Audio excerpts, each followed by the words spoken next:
آج کی اس ویڈیو میں ہم آپ کو صلیبی جنگوں کی تاریخ کے بارے میں بتائیں گے جنہیں کروسیڈ وارز کے نام سے بھی جانا جاتا ہے۔ ان جنگوں نے مشرق و مغرب کے درمیان طاقت کی کشمکش اور تہذیبی ٹکراؤ کو جنم دیا۔ یہ جنگیں تقریباً 200 سالوں تک جاری رہی اور ان کا مرکز مقدس سرزمین یعنی یروشلم تھا۔ تو آج کی اس ویڈیو میں ہم آپ کو صلیبی جنگوں کی مکمل تاریخ کے بارے میں بتانے جا رہے ہیں، مگر اس سے پہلے اگر آپ ہمارے اس یوٹیوب چینل پر نئے ہیں تو اس کو سبسکرائب کریں اور ساتھ میں بیل آئیکن پر بھی کلک کریں تاکہ آپ کو ہماری لیٹسٹ ویڈیوز کی اپڈیٹس ملتی رہے۔ صلیبی جنگیں 11ویں صدی میں شروع ہوئی جب مسلمان حکومتوں نے یروشلم کو فتح کیا تھا۔ یہ علاقہ عیسائیوں، یہودی اور مسلمانوں کے لیے مقدس تھا۔ یروشلم کی اسلامی فتح کے بعد یورپ کے عیسائی حکمرانوں اور پادریوں نے اسے مقدس جنگ کے نام پر واپس لینے کا منصوبہ بنایا۔ پوپ اربن دوم نے 1095 عیسوی میں پہلی صلیبی جنگ کا اعلان کیا۔ پہلی صلیبی جنگ 1096 میں شروع ہوئی جب یورپ کے مختلف علاقوں سے عیسائی جنگجو یروشلم کی طرف روانہ ہوئے۔ کئی سالوں کی لڑائی کے بعد 1099 میں صلیبی فوجوں نے یروشلم کو فتح کیا اور مسلمانوں پر شدید ظلم و ستم کیا۔ ان جنگجوؤں نے یروشلم میں ایک عیسائی ریاست قائم کی اور کئی قلعے تعمیر کیے تاکہ اپنی حکومت کو مضبوط کر سکیں۔ صلیبی جنگجوؤں کی کامیابی زیادہ دیر تک برقرار نہ رہی۔ مسلمان حکمران خاص طور پر صلاح الدین ایوبی نے اس صورتحال کا جواب دیا۔ 1144 عیسوی میں زنگی نے ایڈیسا کو واپس مسلمانوں کے قبضے میں لیا، جس کے بعد یورپ میں دوسری صلیبی جنگ کا اعلان کیا گیا، مگر یہ جنگ صلیبیوں کے لیے بڑی ناکامی ثابت ہوئی اور وہ مسلمان فوجوں کے سامنے شکست کھا گئے۔ 1187 عیسوی میں صلاح الدین ایوبی نے ایک فیصلہ کن جنگ میں صلیبی فوجوں کو شکست دے کر یروشلم کو واپس مسلمانوں کے قبضے میں لے لیا، تو اس واقعے نے یورپ کو ہلا کر رکھ دیا اور تیسری صلیبی جنگ کا آغاز ہوا۔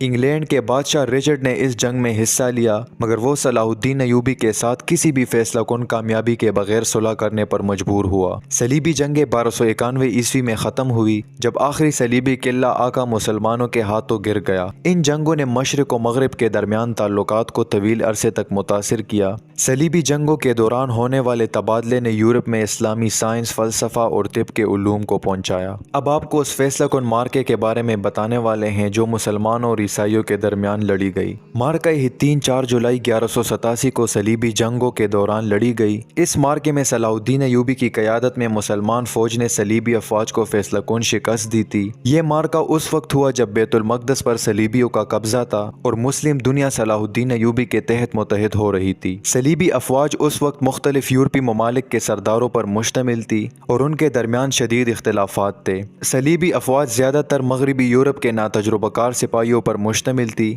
جبکہ ان کے مقابلے میں صلاح الدین ایوبی کی فوج ایک تجربہ کار اور متحد اسلامی فوج تھی۔ جنگ سے پہلے صلاح الدین ایوبی نے صلیبی افواج کو اشتعال دلانے کے لیے مختلف علاقوں پر حملے کیے اور انہیں اس بات پر مجبور کیا کہ وہ اپنی بڑی فوج کے ساتھ ہتین کے میدان میں آئے۔ صلیبیوں نے صلاح الدین ایوبی کا مقابلہ کرنے کا فیصلہ کیا اور اپنے دستوں کو ہتین کے میدان کی طرف روانہ کیا، لیکن ان کی سب سے بڑی غلطی یہ تھی کہ وہ ایک بے آب و گیا علاقے سے گزر رہے تھے، جس کی وجہ سے صلیبی فوج شدید پیاس اور تھکاوٹ کا شکار ہو گئی۔